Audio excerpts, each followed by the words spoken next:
Welcome to another episode of Homerik.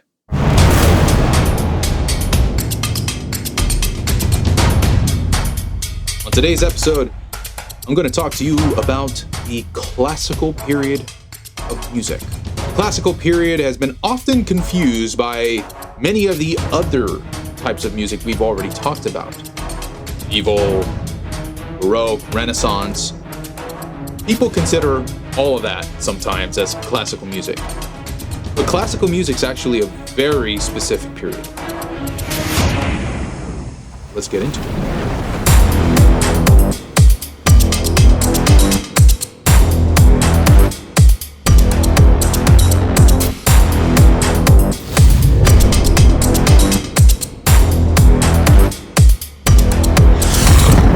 Now, up until this point, music has had a very unique trend. When it was in the medieval ages, music was very much associated with God. And all of that was meant to be used for worship. Secular music was on the rise, but it wasn't really quite of a popular thing just yet. It wasn't until really the Renaissance where things started to pick up. And we started to see now the aristocracy, like the Medici, employ artists all around Italy and Florence as where they were based. So music followed art.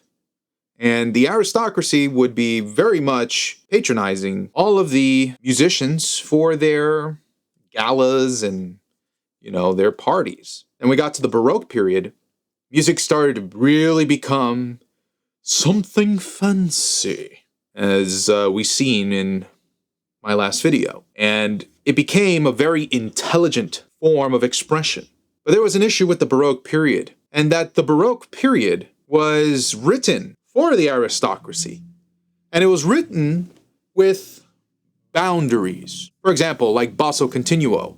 There's really not much room to expand continuing bass. So with classical music, things started to really change. People were like, it's like rhythmic stuff like they're doing, it's like robotic. Not that they knew what robots were back at the time, but they were like, it's very static. Not that they knew what static was either. I'm tired of this, Grandpa. That's too damn bad!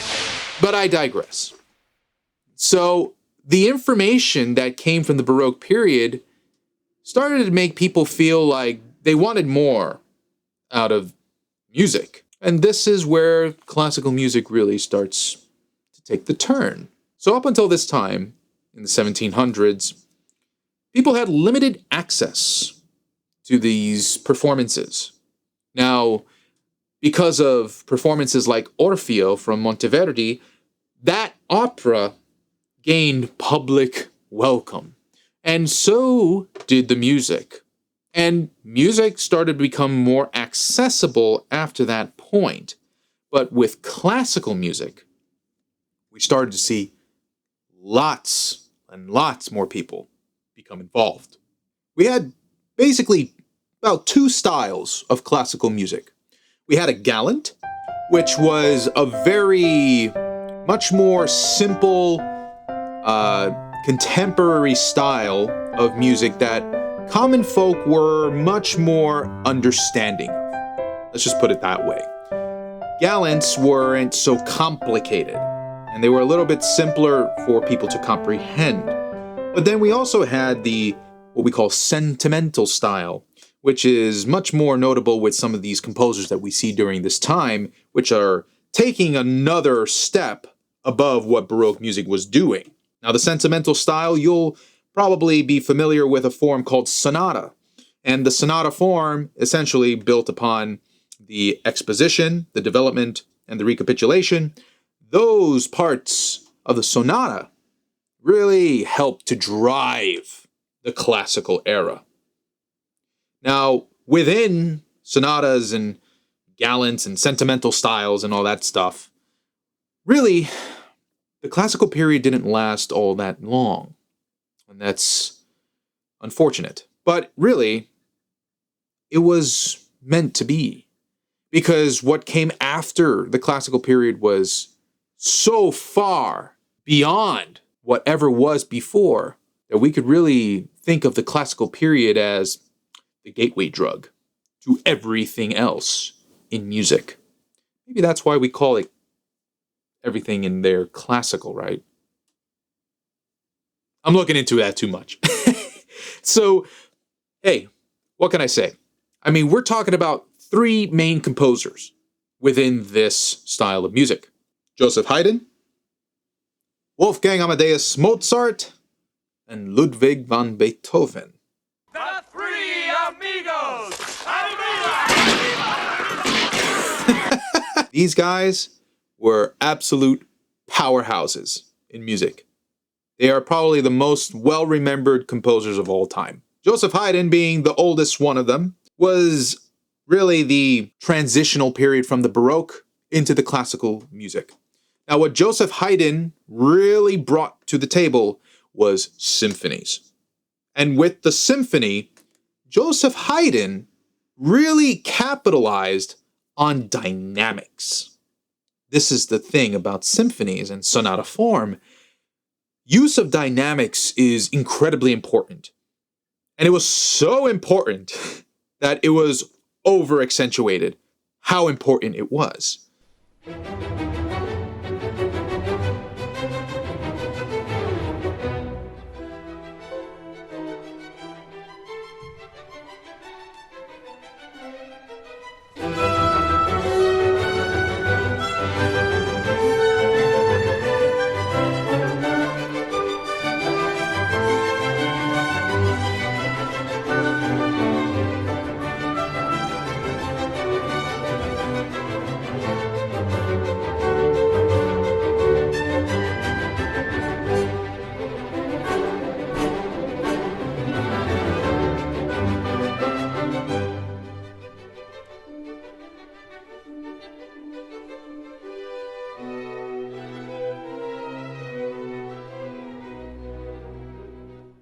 You hear that inkling of musical drama?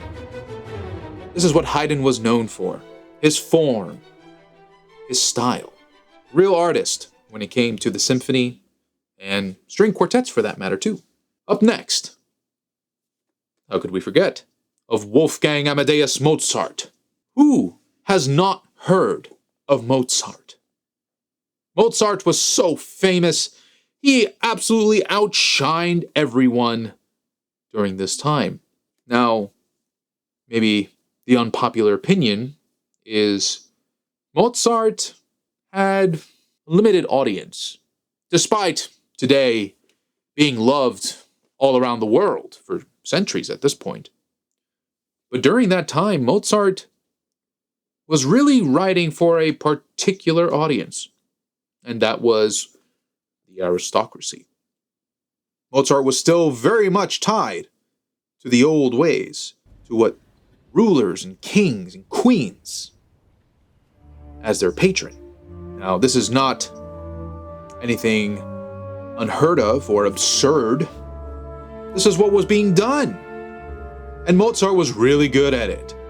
Mozart, from a very young age, having superior mental intellect, emotional intelligence, Mozart really understood the gravity of instrumentation.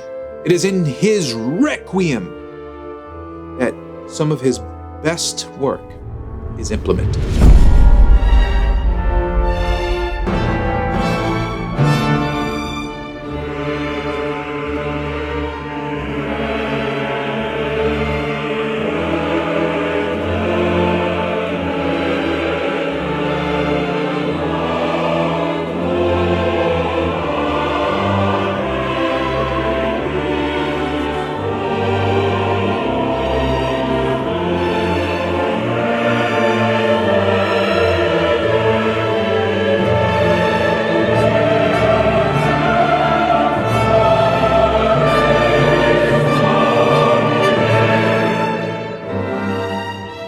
Did you know you had not seen my video on Renaissance music, but Mozart actually transcribed Allegri's Miserere me Deus at age 14.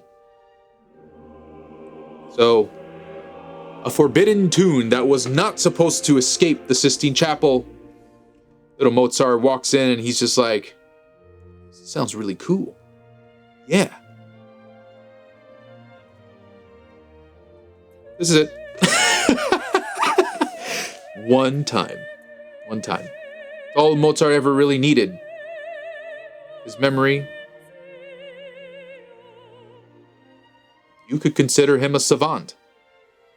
Perhaps he was. Truly. Last but not least, probably best regarded as one of the greatest composers of all time, is Ludwig von Beethoven. Now, story goes that Beethoven was deaf. But he wasn't always deaf. Rather, Beethoven lost his hearing over time. And by the time that he lost his hearing, he was already such a master that he already knew what sounds would come off the page. So his later compositions, truly, yes, his hearing impairment, I would imagine, drove him a little crazy. But what a brilliant composer. A fundamental understanding of what these timbres required is no easy task. He knew by feeling the vibrations whether or not the sound was translating.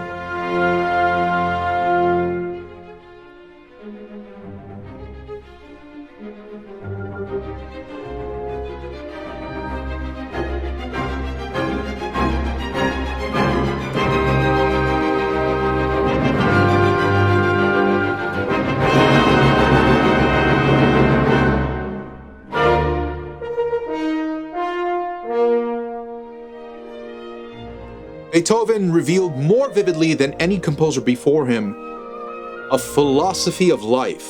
And this was not to be underestimated, because what came after Beethoven was an entire era of music that was influenced by his work.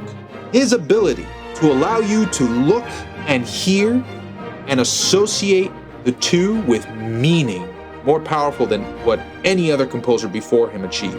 I mean, you want to talk about program music, which is essentially writing to a story, so to speak. Vivaldi did the same thing.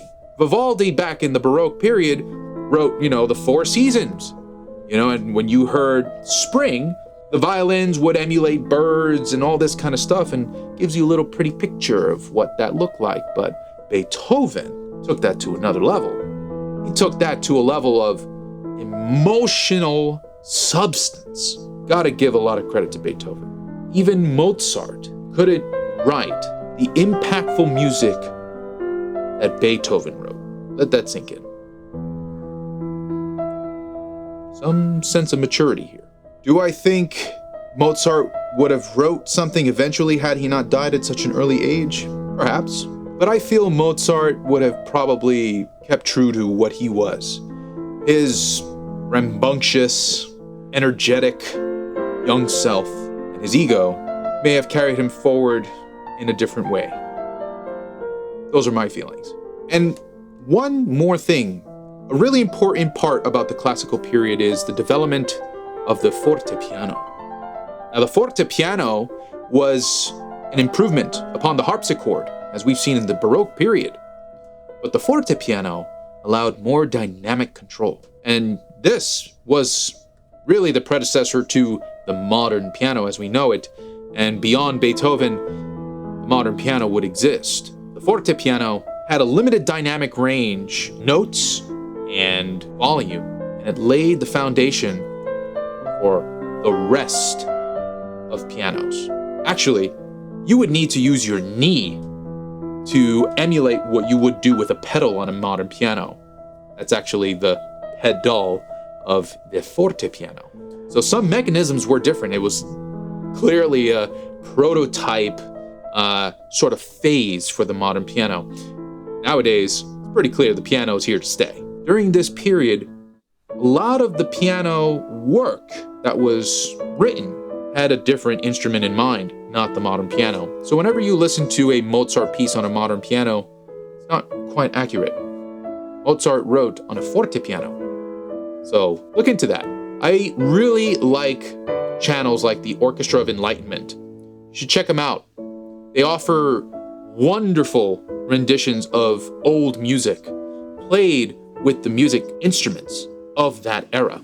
Take some time out, check it out. Either way, I hope that this video was entertaining and informative for you. I certainly love the classical period and all the eras before it. If you like this video, hit the like button and subscribe to Homerik for more content like this. Hit the little bell icon so that you get notified. YouTube likes when you do these sorts of things, and it helps the channel grow and reach out to more people. That's all for today. Thank you for joining me. See you on the next one.